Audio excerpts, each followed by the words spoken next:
Listen to Downtown Hot Radio on the air 24 hours a day and 7 days a week. You are now tuned into the Real Rap Radio Show. I'm your host, Walil Archer on Downtown Radio.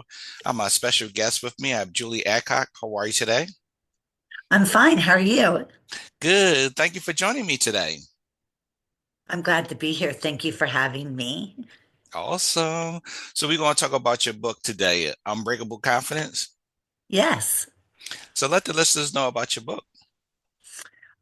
Well, I'm a therapist and I'm a retired teacher, and I come across in therapy, I come across people that are obviously they're coming to therapy for struggles in their life, and after years of doing this, I kind of realized that most of our problems boiled down to lack of confidence in who we are and our abilities to handle things and look at things from a different perspective. So I decided to write a book about it, to help people find their confidence. I don't think it's a natural, we don't always acquire confidence naturally.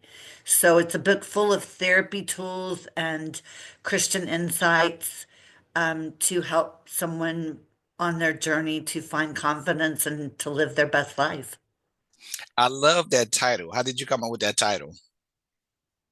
Um, my publisher and I were talking, and I wanted it to have something to do with confidence. Obviously, the whole book is about confidence, and we just kind of played around with different names, and that was the one that stuck. Okay. So in the book, do you teach people how to not have a confidence broken, I guess? To repeat your question? Yes, I said in the book because it's unbreakable confidence. So do you talk about how people could remain strong with their confidence? Yes, there's a lot of therapy tools in the book.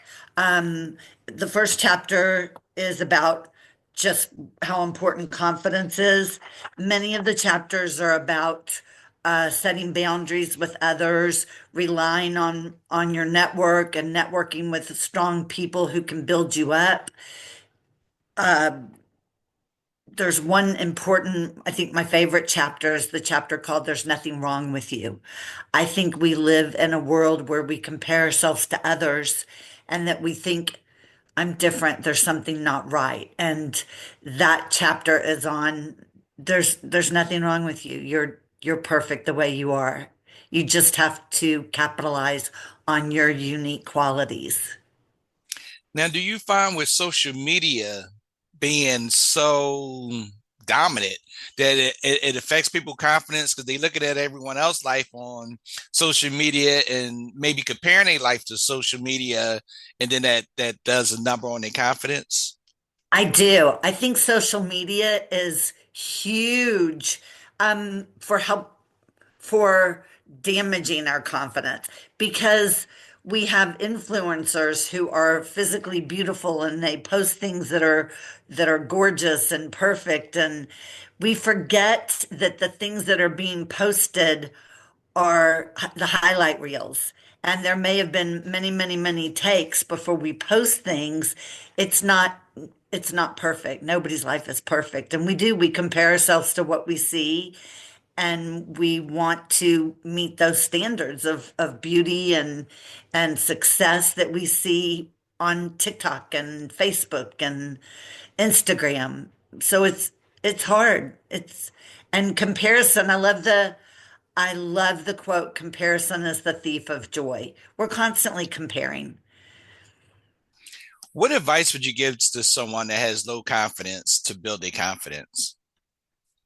The first thing I'd say is look within you, look within your personality and your gifts. What is special about you? What are your strengths? Look in the mirror. What are your strengths? I think we tend to look in the mirror and look at the things that we don't like. Look at the things that you do like and concentrate on those. Concentrate on what you like about yourself, your character, the things that you're good at, your skills. And I think that's really important to remember and to holding your confidence And you may not have the same skills or the same looks as someone else, but you have to appreciate what you have. I think that's the beginning. Okay. And how many chapters do you have in your book? There's 11. 11. And you There's said, 11. one of your favorite ones is There's Nothing Wrong with You. There's nothing wrong with you. Yes. When you come to realize there's nothing wrong with me. It's the problems that I'm having aren't because I have a flaw in my personality or a flaw in who I am or the way that I do things. That's huge. And that's hard to come to. That's a hard conclusion to come to. I think we all have self-doubt and we all think, wow, I'm not, I don't know, I don't add up in this area. I don't add up in this area. That was a huge moment for me in my life to get to the point where I realized there's nothing wrong with me.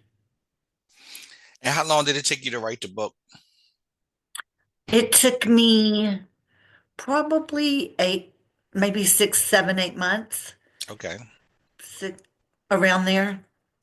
And I talk to me really about, enjoyed it. nice. Now talk to me about being a therapist. Do you meet with a lot of people that has, would you say confidence and low self-esteem go hand in hand? Yes, confidence and self-esteem do go hand in hand. A lack of confidence lends itself to low self-esteem. And life is hard and relationships are hard and the things that we have to go through, we live in a hard world and people come in and they get damaged by their views on things. I concentrate on cognitive behavioral therapy. The motto for cognitive behavioral therapy is change your thoughts, change your life. So I specialize in depression and anxiety, which also lend themselves to lack of confidence, low self-esteem, people who come in that are struggling and how they handle things. So we look at different viewpoints and different ways to see things, different perspectives. Now, what would you say is the most common thing you see as a therapist?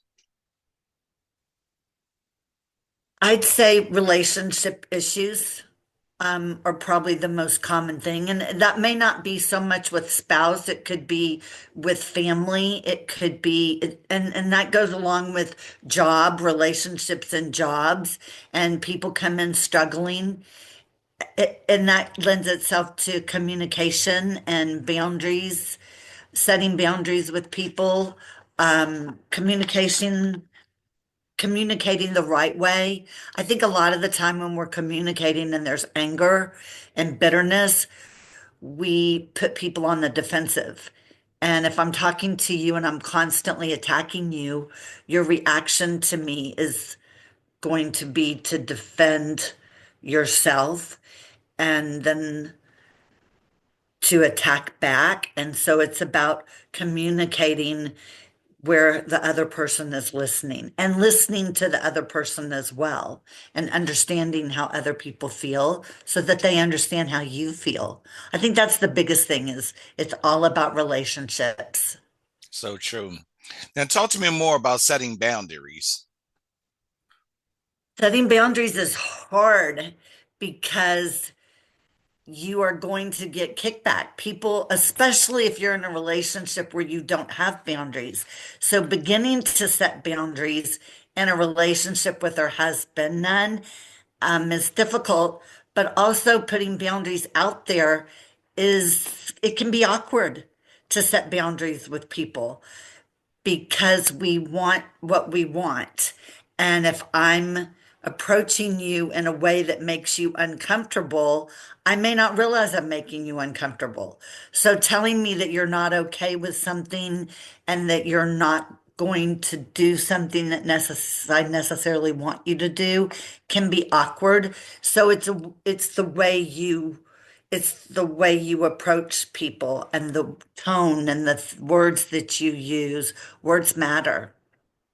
And that's a hard skill to learn is to set boundaries and to not just say yes.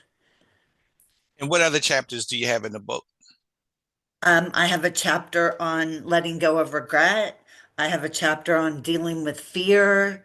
I have a chapter on being intentional instead of just going through life and not being intentional about what you're doing or what your goals are, is paying attention to your goals and acting accordingly and doing things that lend themselves to reaching your goals. And talk to me more about being intentional. Well, for example, I just talked to a young woman.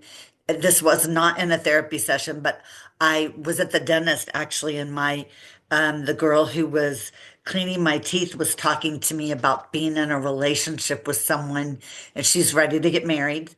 And she was talking to me about being in a relationship with someone who wasn't where she felt like he needed to be in his life. And he is agreeing to work on things, but they've been together a long time. And we talked about putting boundaries there because she's ready to get married and she's been with him a long time. So we talked about being intentional about what she wants.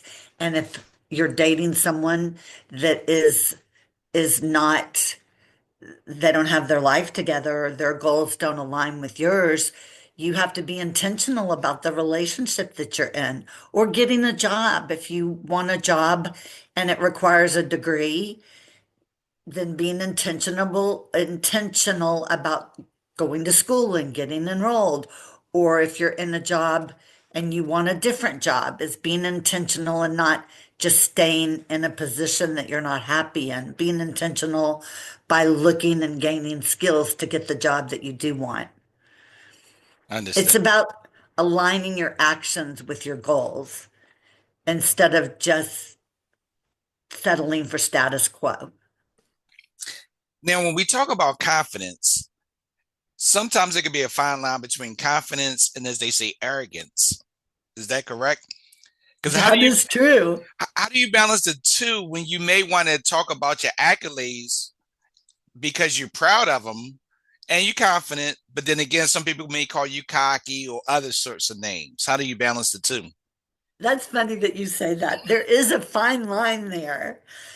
I think, well, the people I run into in therapy aren't usually cocky or overly confident.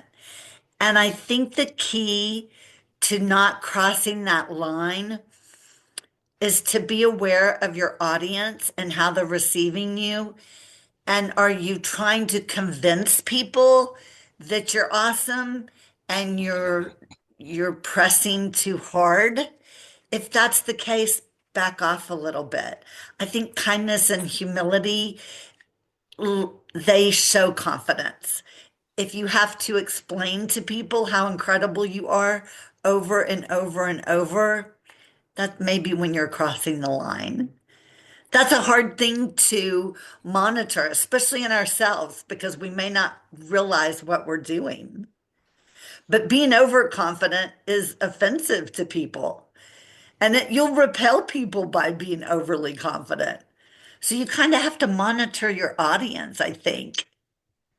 But people who tend to be cocky may really truly be insecure. Are you trying to convince people that you're incredible? And is that because you're truly insecure? Or maybe you're overly confident in who you are? It's a balance. Yes, it is. Because I'm thinking in terms of networking. When you're networking with someone, you have, as they say, I don't know the exact time frame, but you have a few moments to make a lasting impression. And you don't want to seem arrogant, but at the same time, or cocky, but at the same time, you want to show that you have the confidence and you believe in what you're saying.